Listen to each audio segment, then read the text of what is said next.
की तफसील 18 जून को तेलंगाना काबीना का इजलास मुनक्किद होने वाला है। वज़ीर-ए-आला केसीआर के दफ्तर से जारी करदा प्रेस नोट के मुताबिक चीफ मिनिस्टर केसीआर की सदारत में 18 जून को दोपहर 2 बजे प्रगति भवन में काबीना का इजलास मुनक्किद किया जाएगा। काबीना इजलास के दूसरे दिन यानी 19 जून को दोपहर 2 बजे तेलंगाना भवन में वज़ीर-ए-आला केसीआर की सदारत में टीआरएस के रियासती अरकान आमला का इजलास मुनक्किद होगा।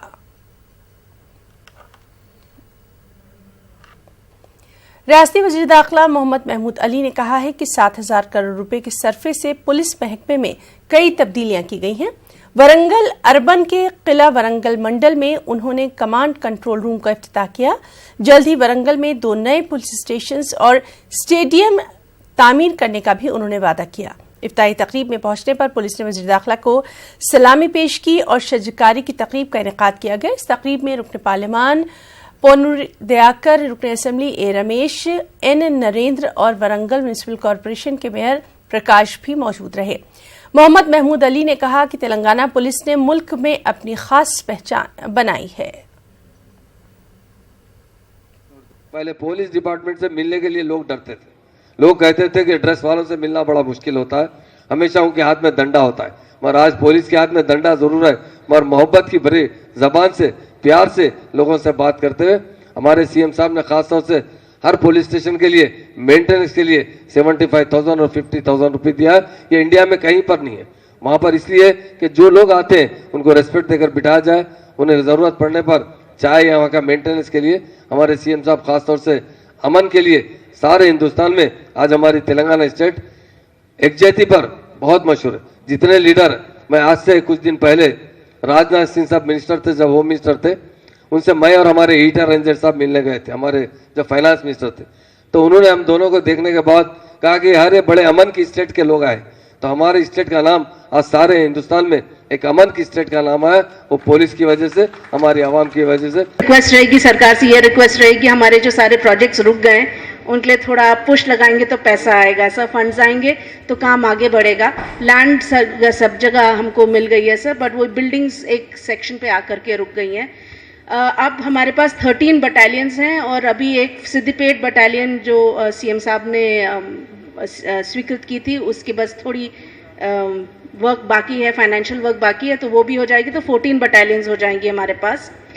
हमारी एक्चुअली सैंक्शन स्ट्रेंथ 13,000 है, 13,000 है, पर शॉर्टेज के कारण अभी हमारी इफेक्टिव स्ट्रेंथ अबाउट 6,000 है।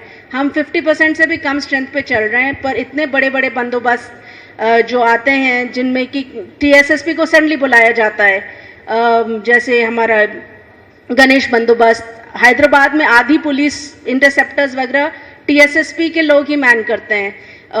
बहुत सारे 48 to 50 अफेक्टेड एरिया में जो पुलिस स्टेशंस को गार्ड दे रहे हैं वो टीएसएसपी की फोर्स गार्ड दे रही है। प्लस ये 3 प्रोजेक्ट्स जो बड़े बड़े प्रोजेक्ट्स आ रहे हैं वहाँ पर भी सारा टीएसएसपी का बहुत गार्ड है।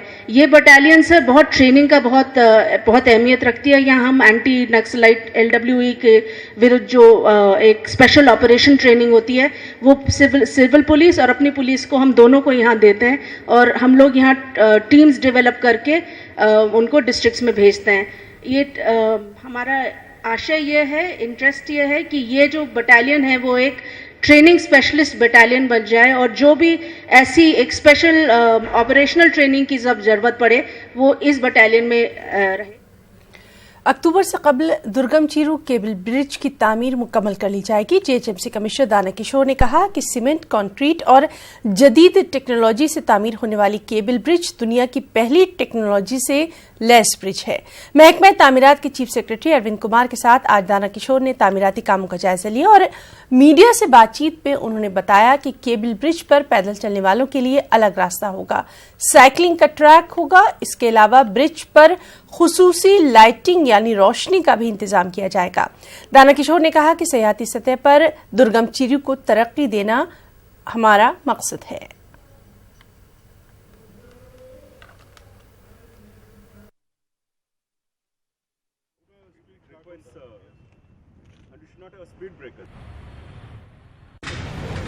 ఇది తొందరగా కంప్లీట్ చేయాలని చూస్తున్నాం. ఇది ఒక ఐకానిక్ స్ట్రక్చరు. అలాగే దీని చుట్టూ కూడాను ఉన్నటువంటిది almost tourism lands, AP TSIC lands అంతా ఉన్నాయి మనకు. అవన్నీ కూడా మంచిగా బ్యూటిఫై చేసి మంచి టూరిస్ట్ స్పాట్గా చేయాలని చూస్తున్నాము. ఐ మీన్ ఐటీ హబ్ ఇది బేసికల్గాను. ఈ ఐటీ హబ్లో ఈ వచ్చేటువంటి వెహికల్స్ అన్నీ కూడాను కొంత ఇబ్బంది కలుగుతూ ఉంది మనకు. రెగ్యులర్గా మాదాపూర్ రోడ్లో పోవాలంటే దాన్ని ట్రాఫిక్ ఈజ్ చేసేదానికి గవర్నమెంట్ తీసుకున్న డెసిషన్ ఇది. అట్లాగే దీనికి మంచి లైటింగ్ కూడాను సంబంధించి ఒక 11 to 12 crores పెట్టి లైటింగ్ కూడాను దానికి చేయబోతున్నాము. పెడిస్ట్రియన్ పాత్ కూడా ఉంటుంది, మనుషులు పాదాచారాలు నడిచేదానికి కూడా ఒక సైక్లింగ్ ట్రాక్ వస్తుంది. అక్టోబర్కి కంప్లీట్ అవుతుంది అనుకుంటున్నాము. చాలా చక్కగా ఫాస్ట్గా జరుగుతుంది వర్క్. ఇది ఇటువంటి టెక్నాలజీస్తో జరుగుతున్నటువంటి అతిపెద్ద బ్రిడ్జ్. బికాజ్ ఇది కాంక్రీట్ టెక్నాలజీ కేబుల్తో చేయడం అనేది ఫస్ట్ టైం చేస్తున్నారు వరల్డ్లో. रचाकुंडा कमिश्नरेट के कुशाईगुड़ा पुलिस स्टेशन के हुदूद में कार्डन सर्च ऑपरेशन मुनक्किद किया गया। रचाकुंडा क्राइम डीसीपी रामचंद्र रेड्डी की क़यादत में 200 पुलिस जवानों की टीम ने सर्च ऑपरेशन में हिस्सा लिया। इस दौरान बगैर दस्तावेजात के दर्जनों 2-व्हीलर गाड़ियों और ऑटोज को जब्त किया गया। इसके अलावा 5 मुश्तबा अफराद को भी तहवील में लिया गया। डीसीपी रामचंद्र रेड्डी ने अवाम से इस सिलसिले में ताउन की अपील की है और कहा है कि अपने अपने इलाके में अगर कोई मुश्तबा शख्स मौजूद हो तो मकामी पुलिस को इसकी फौरी इत्तला दी जाए।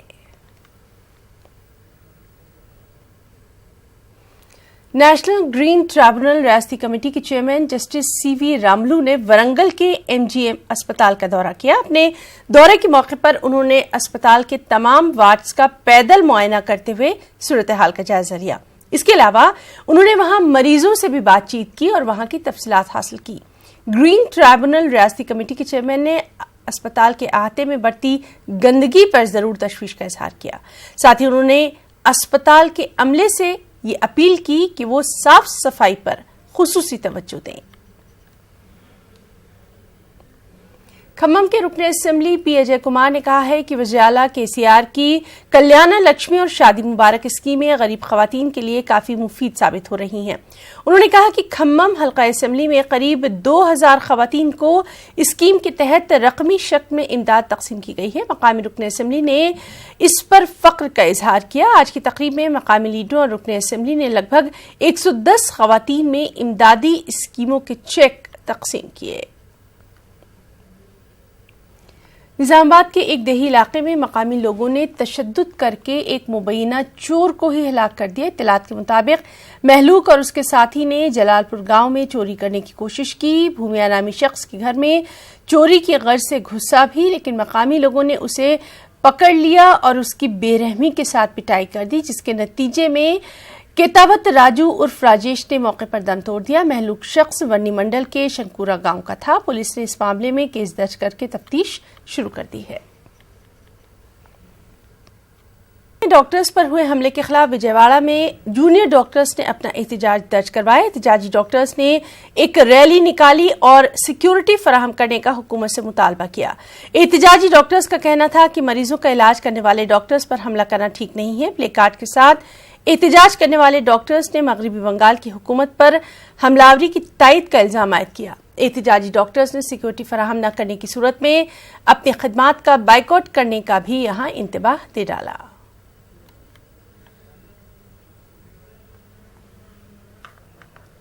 और अब आपको सीधे लिए चलते हैं कोलकाता, जहां ममता बनर्जी प्रेस कॉन्फ्रेंस से खिताब कर रही हैं।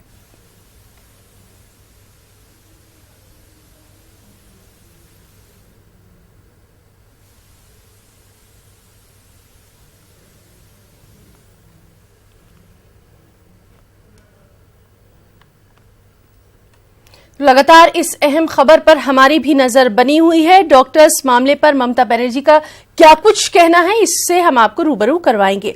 वहीं आंध्र प्रदेश के साबिक वज़ीर-ए-आला opposition leader N Chandrababu Naidu की गनावरम एयरपोर्ट पर जांच की गई।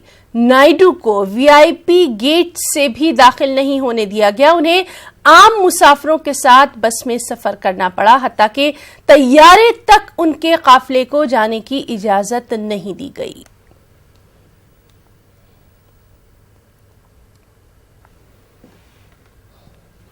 और वहीं साबिक वज़ीर-ए-आला एन चंद्रबाबू नायडू की सिक्योरिटी में भी तखफीफ की गई है, कमी की गई है। चंद्रबाबू नायडू के काफिले में मौजूद पायलट और स्कॉट की गाड़ियों को कम कर दिया गया। इस पर तेलुगु देशम लीडरों ने तशवीश का इजहार किया और कहा कि चंद्रबाबू नायडू को माइस्ट्रो के हमले का अंदेशा है। साबिक में उन पर हमला भी किया गया था। इसके बावजूद उनकी सिक्योरिटी को कम किया जाना तशवीशनाक है। दूसरी जानिब आंध्र प्रदेश पुलिस का कहना है कि प्रोटोकॉल के मुताबिक ही सिक्योरिटी में ये कमी की गई है। डॉक्टर्स को मनाने की कोशिश, ममता बनर्जी ने इस मौके पर पिछले कई वाकयात का भी हवाला दिया। लगातार इस अहम खबर पर हमारी नजर बनी हुई है। आगे बढ़ेंगे। साबिक उजाला एन चंद्रबाबू नायडू के साथ पेश आए वाकये के खिलाफ रियासत भर में तेलुगु देशम कारकुनों ने एहतजाज किया। विशाखापट्टनम में एहतजाजी तेलुगु देशम लीडरों ने नीम बरहना एहतजाज किया। तेलुगु देशम लीडरों ने जीवीएमसी गांधी जी के मुजस्मे के करीब रियासती हुकूमत के खिलाफ एहतजाज किया। वाईसीपी हुकूमत के खिलाफ नारेबाजी की। एहतजाजी तेलुगु देशम लीडरों का कहना है कि Z+ सिक्योरिटी रखने वाले चंद्रबाबू नायडू के साथ गनावरम एयरपोर्ट पर बदसलूकी की गई। आम मुसाफिर की तरह उन्हें आम रास्ते से एयरपोर्ट में दाखिल होने की इजाजत दी गई। सिक्योरिटी अहदेदारों ने उनकी तलाशी तक ली। एहतजाजी तेलुगु देशम लीडरों ने इस वाक़े पर नाराजगी का इजहार करते हुए मकामी कलेक्टर को अपनी याददाश्त पेश की। గన్నవరం ఎయిర్పోర్ట్లోకి వెళ్తే డైరెక్ట్గా ఎప్రాన్ దగ్గర పంపించాలన్నమాట. ఎక్కడైతే ఫ్లైట్ ఉందో ర్యాంప్ ఎప్రాన్ అంటారు, అక్కడ పంపించాలి చంద్రబాబు నాయుడు డైరెక్ట్గా. కానీ సెక్యూరిటీలో పంపించారు, కామన్ మ్యాన్ వచ్చినట్లాగా పంపించారు. మరి Z+ కేటగిరీ ఉండే కమాండర్స్ ఎక్కడికి వెళ్తారు? వాళ్ళు వెపన్స్ ఎక్కడ పెడతారు? అంటే అక్కడ థ్రెట్ లేదా? ముఖ్యంగా మావోయిస్టుల థ్రెట్ కూడా ఉండే వ్యక్తి చంద్రబాబు నాయుడు గారు అన్నమాట. ఈ రోజు రాష్ట్రంలో జరగరానిది ఏదైనా జరిగితే ఏమవుతుంది రాష్ట్ర పరిస్థితి ఒకసారి ఆలోచించాలి. ప్రపంచంలో ఒక మేటి నాయకుడు ఈ రోజు తెలంగాణ కానీ ఆంధ్ర రాష్ట్రంలో గుర్తింపు ఇచ్చారంటే భారతదేశంలో ప్రజలు అది కేవలం చంద్రబాబు నాయుడు గారు అన్నమాట. Z+ కేటగిరీ ఆయన చెక్ చేయకుండా వెహికల్లో తీసుకెళ్లి ఫ్లైట్ ఎక్కించాల. అటువంటి వ్యక్తిని మెటల్ డిటెక్టర్లతో చెక్ చేసి ప్యాసింజర్ బస్సులో ఎక్కించి ఫ్లైట్ ఎక్కించారంటే ఏమన్నా జరిగితే ఎవరు? और इस पर मजीद बातचीत के लिए हमारे साथ मौजूद हैं साबिक वजीर और तेलुगु देशम लीडर NMD फारूक साहब। फारूक साहब, न्यूज़ 18 उर्दू में आपका बहुत इस्तकबाल करना चाहेंगे। आपसे यही जानना चाहेंगे, जिस तरह से चंद्रबाबू नायडू के साथ सलूक एयरपोर्ट पर किया गया, क्या कुछ आपका इस पर कहना है? क्या रिएक्शन है? क्या ये सियासत है या फिर एक आम आदमी की तरह? ये सियासत ही है। मैं अदाब सलाम पेश करता हूँ सब लोगों को। मैं जी, ये जुल्म हो रहा है चंद्रबाबू नायडू के साथ, सरासर जुल्म कर रहे हैं। उनको ये नाइंसाफी है, ऐसा नहीं करना चाहिए। क्योंकि पाकिस्तान चीफ मिनिस्टर है, 3 बार चीफ मिनिस्टर बने और तीसरी बार अपोजिशन लीडर बने।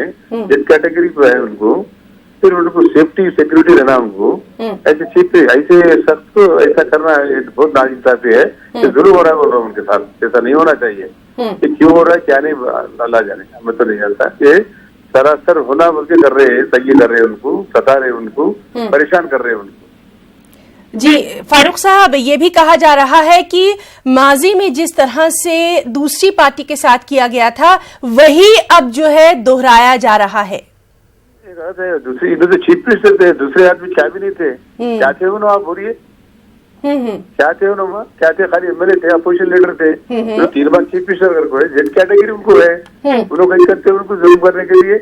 वो आप लोग इन लोग कर रहे हैं इनके ऊपर, जो लोग 3 बार चीफ मिनिस्टर करके है, बेटे चीफ हिंदुस्तान में जाने माने चीफ मिनिस्टर है उन्होंने। बिल्कुल जी फारूक साहब, और एक बात ये भी देखने में आई कि जिस तरह से चंद्रबाबू नायडू ने खामोशी के साथ तमाम वहां पर जो भी उसूल ज़वाबित थे उनको पूरी तरह से फॉलो किया और एक आम आदमी की तरह ही उन्होंने वहां पर भी बिहेव किया, तो ये यकीनन काबिल सताइश है कि उन्होंने वहां पर किसी तरह का कोई नाटक नहीं किया। नहीं तो सलाम करना चाहिए उनको, क्योंकि क्यों कुछ भी नहीं बोले उन्होंने। सीधा साधा चले गए और सिक्योरिटी वाले मेटल डिटेक्टर से वो चेक करे और गाड़ी में आम लोगों के साथ चले गए और पेट में जाके बैठ गए। उन्हें हंगामा करना और कुछ करना चाहते तो सब कर सकते थे, नहीं करे उन्होंने, क्योंकि अपने लिए, इज्जत के लिए। ये क्या चीज है? इतना जुल्म कर रहे। और 23 दिन वो आगे उन्होंने हमेशा 23 दिन की बात बोलते, 23 लोगों की बात बोलते, 23 दिन में ऐसे जुल्म करे। तो सोचो आप 1825 दिन में 23 दिन हो गए आपके, सोचना पड़ेगा।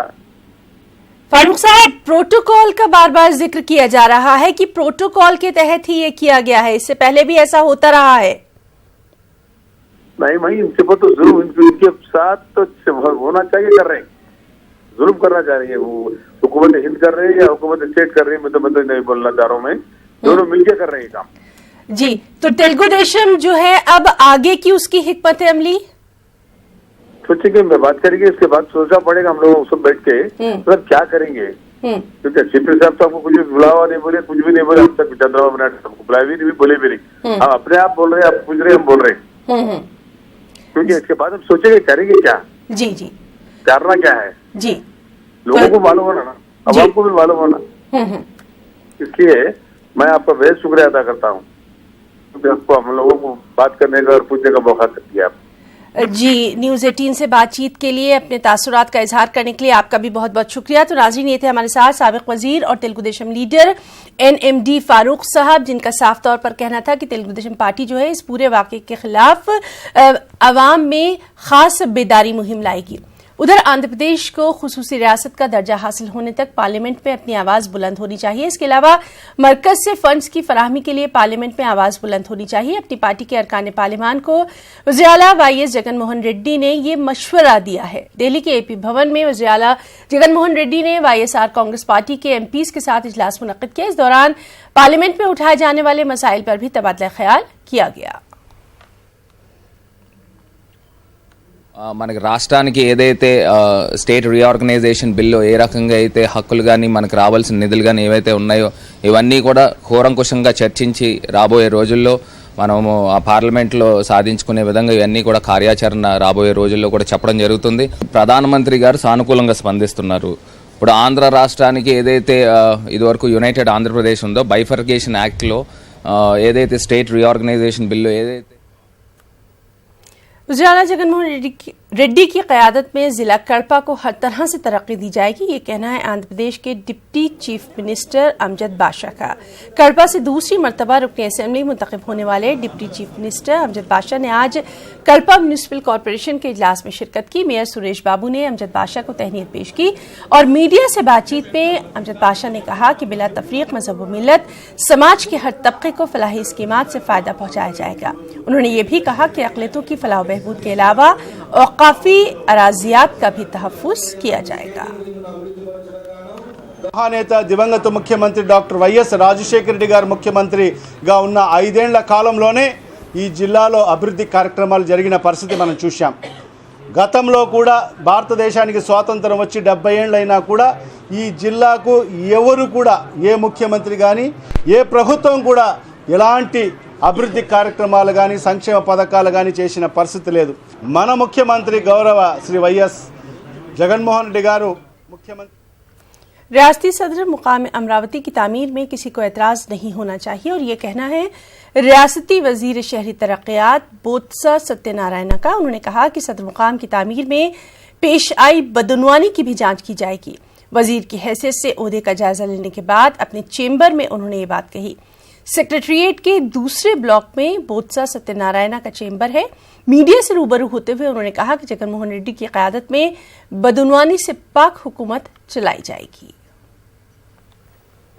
మంత్రివర్గం ఏర్పాటైన తర్వాత మేము బాధ్యత చేపట్టిన తర్వాత ముఖ్యమంత్రి గారి తాలూకా మాట ఏదైతుందో, ఆయన ఆలోచన ఏదైతుందో, ఆయన విధానం ఏదైతుందో ఈ రాష్ట్ర ప్రజలందరికీ కూడా దాన్ని మా సాయశక్తిగా మేము దాన్ని మరి డెలివరీ చేస్తూ వాళ్ళందరికీ ఆ ఫలాలు ఈ రాష్ట్ర ప్రభుత్వం మాదనుకునే ఒక ధైర్యాన్ని స్థైర్యాన్ని కల్పించే విధంగా ఈ ఫలాలను వాళ్ళకి అందించడంలో మా ప్రయత్నం మేము చేస్తామని, తప్పకుండా గత ప్రభుత్వంలాగా చెప్పింది ఒకటి చేసింది ఒకటి కాకుండా ఏదైతే చెప్పామో, ఏదైతే మా ముఖ్యమంత్రి చెప్పారో, జగన్మోహన్ రెడ్డి గారు చెప్పారో